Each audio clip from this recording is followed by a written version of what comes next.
दोस्तों, अगर आप एक न्यू ट्रेडर है तो जब भी आप ट्रेडिंग करते हैं तो आपके अंदर हमेशा एक कॉन्फ्यूजन होता है। आप जैसे बिगिनर्स के लिए कौन सी इंडिकेटर सबसे बेस्ट होगा जिसका सेटअप यानी स्ट्रेटेजी बहुत आसान होगा बिगिनर्स के लिए एंड साथ ही साथ प्रॉफिटेबल भी होगा। बिकॉज टेक्निकल एनालिसिस में बहुत सारे इंडिकेटर्स है। अगर आप सभी इंडिकेटर्स को सीखने की कोशिश करेंगे तो आपको एटलीस्ट 1 साल लगेगा ही लगेगा। तो क्या एज ए बिगिनर्स आप 1 साल तक प्रॉफिट नहीं कमाएंगे, सिर्फ सीखते रहेंगे? बिल्कुल नहीं। आज इस वीडियो में मैं आपको सिर्फ 2 इंडिकेटर का एक कॉम्बो सेटअप बताऊंगा जो बिगिनर्स के लिए सबसे आसान एंड प्रॉफिटेबल है। वो 2 इंडिकेटर कौन कौन सी है, आइए उसके लिए हम चार्ट पर चलते हैं।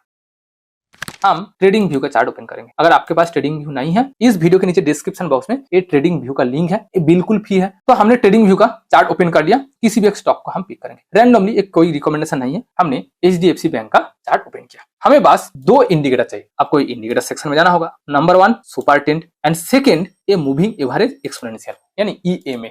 बस हमें और कुछ नहीं चाहिए। अब हम इस 2 इंडिकेटर को थोड़ा मॉडिफाई करेंगे। आप इसको ध्यान से देखिए। ये सुपर ट्रेंड का ATR पीरियड होगा 10 एंड मल्टीप्लायर होगा 3 एंड स्टाइल में जाकर हम इन सारी टिक को हम अनटिक कर देंगे बस। और ये EMA का जो मॉडिफिकेशन होगा वो इनपुट में आप बस इसका लेंथ 20 करेंगे। स्टाइल इसका कलर हम ब्लैक करेंगे। इस लाइन को हम कैंडल्स में कन्वर्ट करेंगे। हो गया।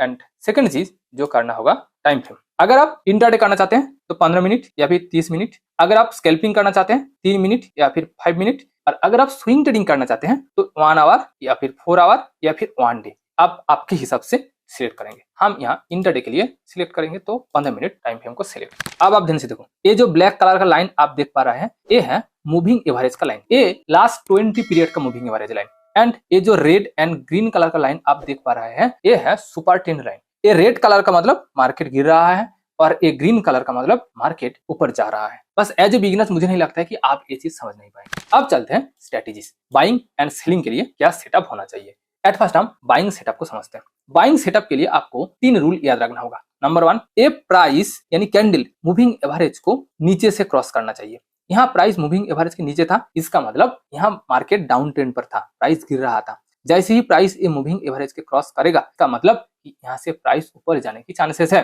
तो number 1 rule, price moving average को नीचे से क्रॉस करना चाहिए इस तरह। सेकेंड रूल, जिस कैंडल में हम एंट्री लेंगे उस कैंडल में ये सुपर ट्रेंड ए वाला लाइन ग्रीन होना चाहिए।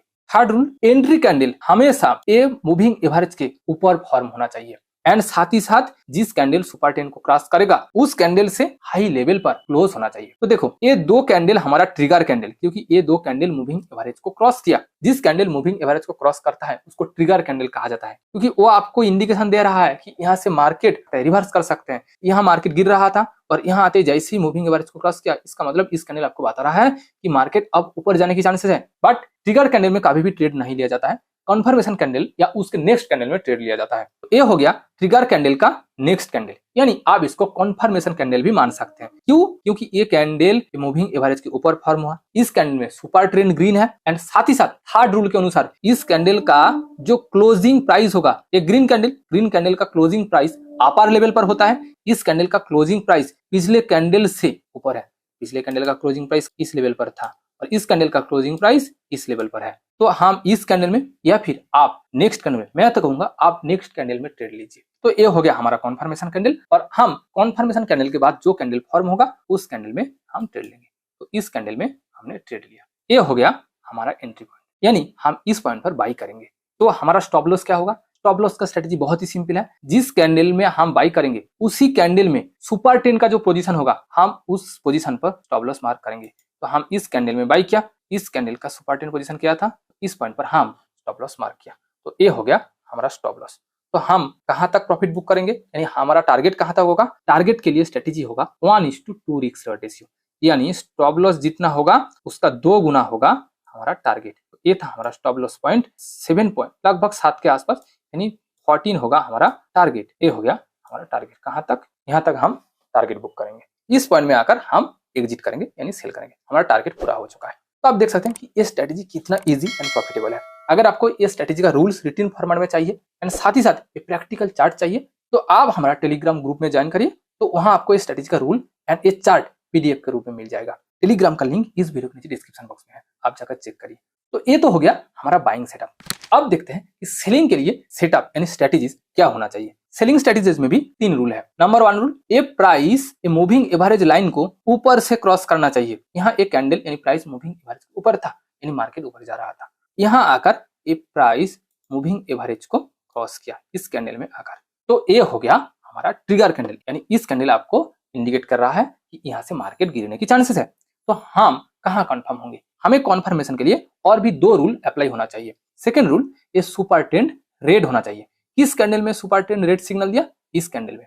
जिस कैंडल में रेड सिग्नल देगा उस कैंडल ये मूविंग एवरेज के नीचे फॉर्म होना चाहिए एंड ट्रिगर कैंडल का क्लोजिंग प्राइस से भी इसका क्लोजिंग प्राइस लो होना चाहिए।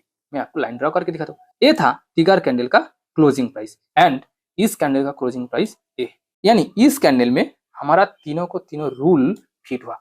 तो हम इस कैंडल में एंट्री ले सकते हैं या फिर इस कैंडल में भी एंट्री ले सकते हैं। हम इस कैंडल में ही एंट्री लेंगे। क्यों हम इस कैंडल में एंट्री लेंगे? क्योंकि इससे पहले जो कैंडल फॉर्म हुआ ए वाला कैंडल, ये ऑलरेडी ये मूविंग एवरेज के नीचे फॉर्म हुआ, यानी मार्केट ऑलरेडी डाउन ट्रेंड में चलना स्टार्ट हो गया।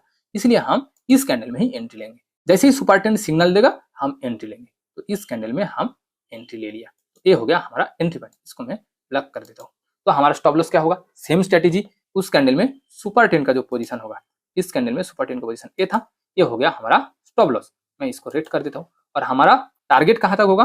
1:2 रिस्क रिवॉर्ड रेशियो, इसका 2 गुना होगा यहाँ तक, यानी इस कैंडल में इस पॉइंट पर आकर हम ट्रेड से एग्जिट करेंगे। जस्ट 1.5 से 2 घंटे के अंदर हमें 2 गुना प्रॉफिट मिल गया। अगर आप इस ट्रेड में 10,000 रुपया लगाए होते तो 2 घंटे के अंदर ही आपका कैपिटल 20,000 हो जाता। तो ये हो गया बाइंग एंड सेलिंग के लिए स्ट्रेटेजी। अब 2 एग्जांपल में हम देखेंगे कि ये स्ट्रेटेजी कितना काम करता है। तो हम और भी पीछे चलते हैं जहां बाइंग एंड सेलिंग के लिए एग्जांपल है।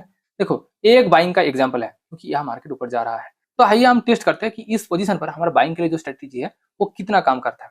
देखो, यह मार्केट गिर रहा था। बाइंग के लिए फर्स्ट रूल क्या था कि प्राइस यानी कैंडल मूविंग एवरेज को नीचे से क्रॉस करना चाहिए। इस कैंडल इस पोजीशन पर मूविंग एवरेज नीचे से क्रॉस किया, इसका मतलब ये हो गया हमारा ट्रिगर कैंडल। इस कैंडल आपको ये बता रहा है कि यहाँ से मार्केट ऊपर जाने के चांसेस है। बट हम कहाँ ट्रेड लेंगे? उसके लिए हमें और 2 रूल अप्लाई करना होगा। सेकेंड रूल क्या है कि सुपर ट्रेंड ग्रीन होना चाहिए। क्या इस कैंडल में सुपर ट्रेंड ग्रीन हुआ? नहीं, तो हम इस कैंडल में ट्रेड नहीं लेंगे। इस कैंडल में नहीं, तो हम इस कैंडल में भी ट्रेड नहीं लेंगे।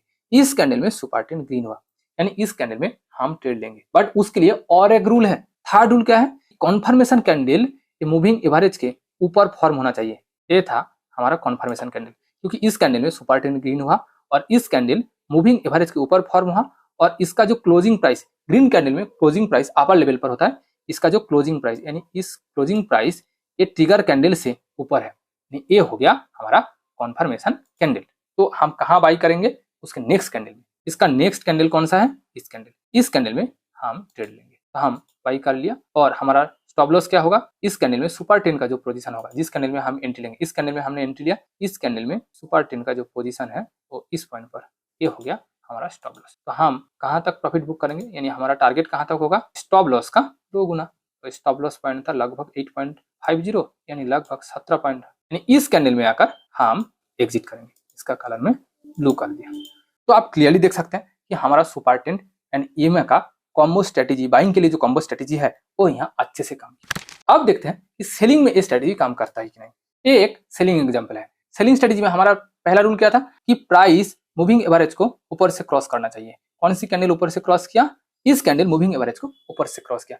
सेकंड रूल क्या था कि ये सुपर ट्रेंड रेड होना चाहिए सेलिंग के टाइम। क्या इस कैंडल में सुपर ट्रेंड रेड है? नहीं, यहाँ तक हमें वेट करना होगा। थर्ड लॉ, जिस कैंडल में सुपर ट्रेंड रेड होगा वो कैंडल मूविंग एवरेज के नीचे फॉर्म होना चाहिए। तो ये कैंडल तो मूविंग एवरेज के नीचे फॉर्म होना स्टार्ट हुआ, तो इस कैंडल में हम ट्रेड ले सकते हैं। तो यहाँ हम ट्रेड में एंट्री करेंगे। तो हमारा स्टॉप लॉस कहाँ होगा? सेम स्ट्रेटेजी, जिस कैंडल में हम एंट्री करेंगे उसी कैंडल में सुपर ट्रेंड का जो पोजीशन होगा, इस कैंडल हो गया हमारा स्टॉप लॉस। तो हमारा प्रॉफिट होगा सेम 1:2 रेशियो, स्टॉप लॉस का 2 गुना। यहाँ हमने एंट्री किया, यहाँ से यहाँ तक हमारा स्टॉप लॉस पॉइंट लगभग 5, यानी हमारा प्रॉफिट होगा 10 के आसपास।